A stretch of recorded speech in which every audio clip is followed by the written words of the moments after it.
ముఖ్యమంత్రి రేవంత్ రెడ్డి ఢిల్లీకి మూటలు మోయడం కామనని ఎమ్మెల్సీ అంజిరెడ్డి అన్నారు.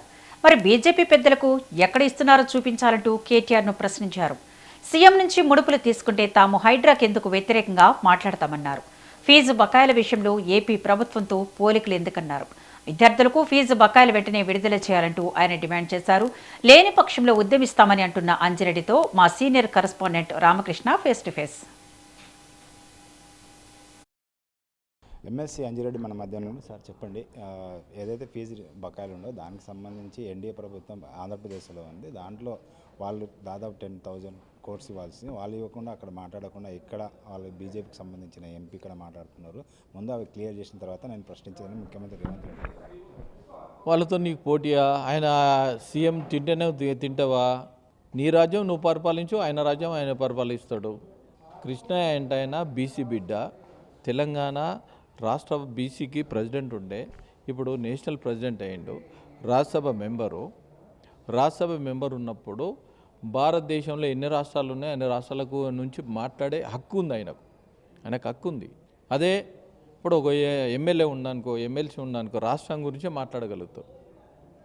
రాజ్యసభ మెంబర్ అయినా లోక్సభ మెంబర్ అయినా ఇండియాలో ఎక్కడైనా కానీ ఏ రాష్ట్రం కోసానికైనా ఏ మూలాన్నైనా మాట్లాడే హక్కు ఉన్నాయి ఆయనకు. హక్కు ఉన్నప్పుడు దానికి నువ్వు ఏం జవాబు చెప్తావు? నువ్వు మేనిఫెస్టోలో పెట్టినావా? 21 పేజీల మేనిఫెస్టో పెట్టినావా లేదా? మేనిఫెస్టో పెట్టిన దాని ప్రకారం 15,000 కోట్లు బాకీ ఉన్నావు. 15,000 కోట్లు బాకీ ఉన్నప్పుడు పిల్లల జీవితాలు ఎంతమందితో ఆడుకుంటున్నావు? 60 లక్షల మంది ఉన్నారు. 60 లక్షల మంది ప్రతి సంవత్సరము 15 లక్షల నుంచి 20 లక్షల మంది పాస్ అవుట్ అవుతున్నారు. వాళ్ళకి సర్టిఫికేట్ లేక రోడ్ల మీద తిరుగుతూ ఉన్నారు. సర్టిఫికేట్ వస్తే క్యాంపస్ సెలెక్షన్ అవుతుంది, సర్టిఫికేట్ రాక పై చదువులు అంటే చదువులేకపోతూ ఉన్నారు. బిలో పావర్టీ వాళ్ళకి ఇస్తున్నారు కదా, మరి వాళ్ళకని ఇవన్నీ డిమాండ్ చేస్తూ ఉన్నాం. భారతీయ జనతా పార్టీ ఫీజు బకాయి భారతీయ జనతా పార్టీ లడే అనే ఒక కార్యక్రమం తీసుకుంటే దానికి భయపడి ఈరోజు భయపడతా ఉన్నావు. మాల ఇచ్చిన మాట నువ్వు నిలబెట్టు. మేనిఫెస్టోలో ఏదైతే పెట్టినో దాన్ని పేజ్ నెంబర్ 21 చెప్తా ఉన్నాను, దానికి పేమెంట్ ఇవ్వని డిమాండ్ చేస్తూ ఉన్నాం విద్యార్థుల పరంగా. గత బీఆర్ఎస్ ప్రభుత్వంలో కూడా దాదాపు 8,000 కోట్ల అప్పులు ఉన్నాయి. అదేవిధంగా ఈ ఏపీ గవర్నమెంట్లో కూడా ఉన్నాయి. వాటిని ప్రశ్నించకుండా రామచంద్రరావు గారిని కృష్ణ గారిని మాట్లాడుతున్నారు. ఫస్ట్ వాళ్ళతో మాట్లాడాలని చెప్పి ఒక్కటి వినండి. మన అప్పు మన సంపద. ఈరోజు హైదరాబాద్ ఉంది, ప్రతి సంవత్సరము 70,000 నుంచి 1,00,000 కోట్లు వస్తూ ఉన్నాయి. వాళ్ళకి సంపద ఇచ్చినామా? రాష్ట్రం వేరే అయినప్పుడు మన సంపద వాళ్ళకి ఇచ్చినామా? వాళ్ళతో నీ కంపారిజన్ ఏంది? నువ్వు ఇచ్చిన మాట నిలబెట్టుకోండి. ఇది ఫీజు రీంబర్స్మెంట్ ఎవరు పెట్టారు? దివంగత నేత రాజశేఖర రెడ్డి గారు ఫీజు రీంబర్స్మెంట్ పెట్టిండు. దాన్ని ఇంప్లిమెంటేషన్ చేస్తా అని చెప్పినావు, ఇంప్లిమెంటేషన్ చెయ్యి. విద్యార్థుల జీవితాలతో ఆటాడకు, నిరుద్యోగులతో ఆటాడకు. అదేవిధంగా నువ్వు నిరుద్యోగులకు కూడా నేను ఒకటే చెప్తా ఉన్నాను, నిరుద్యోగులకు ఏదైతే మాట ఇచ్చినావో 2 లక్షల ఉద్యోగాలు అన్నావు, 67,000 ఉద్యోగాలు ఇచ్చినావు, 1,37,000 ఉద్యోగాలు ఇస్తున్నావు. అది ఎప్పుడు ఇస్తావు జవాబు చెప్పు. అదేవిధంగా ఎస్ఐపిసి ఏదైతే ఉందో 20,000 ఉద్యోగాలు ఉన్నాయి, 7,000 ఉద్యోగాలు ఇచ్చి ఇంకా 13,000 ఉద్యోగాలు ఉన్నాయి. ఇవి ఫిలప్ చేయాలంటే 2 సంవత్సరాలు పడుతుంది. నీ గవర్నమెంట్ కూడా అయిపోతుంది. వాళ్ళందరితో ఆటలాడకు. అదేవిధంగా ఏజ్ రిలాక్సేషన్ తగ్గించినావు.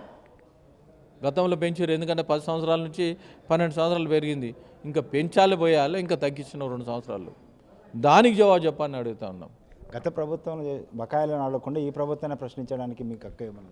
మరి గత ప్రభుత్వం ఏంది? గత ప్రభుత్వం ఉన్నప్పుడు మరి నీకు సోయి లేదా? గత ప్రభుత్వం ఇది గవర్నమెంట్, ఇది ఎవరు అప్పన్నా కంటిన్యూ ఉంటుంది, ఎవరైనా ప్రాఫిట్ అయినా కంటిన్యూ ఉంటుంది. వాళ్ళు ప్రాఫిట్ అనేది నేను తీసుకుంటాను, అప్పు నేను తీసుకోను. అరే గత ప్రభుత్వం ఏదైతే ఉందో, గత ప్రభుత్వానికి ఈ ప్రభుత్వానికి 15,000 కోట్లు ఉన్నది. గత ప్రభుత్వం ఎంత ఉందో వైట్ పేపర్ బయట పెట్టు.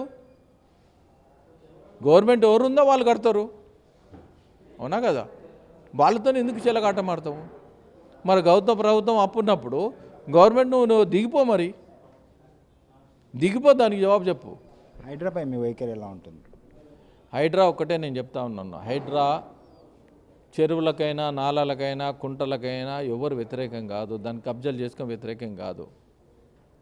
ఎప్పుడైతే ప్రైవేట్ ల్యాండ్స్ ఉన్నాయో ఒక గవర్నమెంటు ఇప్పుడు 74వ రాజ్యాంగ ప్రకారం లోకల్ బాడీస్ ఏదైతే ఉందో అది పర్మిషన్ ఇచ్చిన దానికి ఏ విధంగా కొలగొడతావు?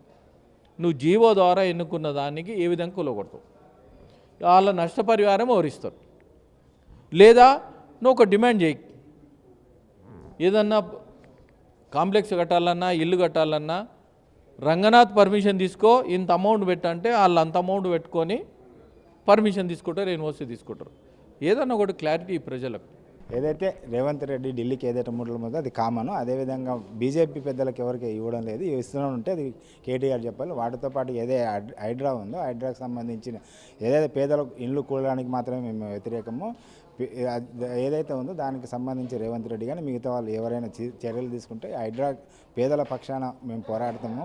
ఒకవేళ పేదలు కూడుస్తారంటే పోరాడతామని అంజిరెడ్డి చెప్తున్నాడు. కెమెరామెన్ జయకృష్ణతో రామకృష్ణ.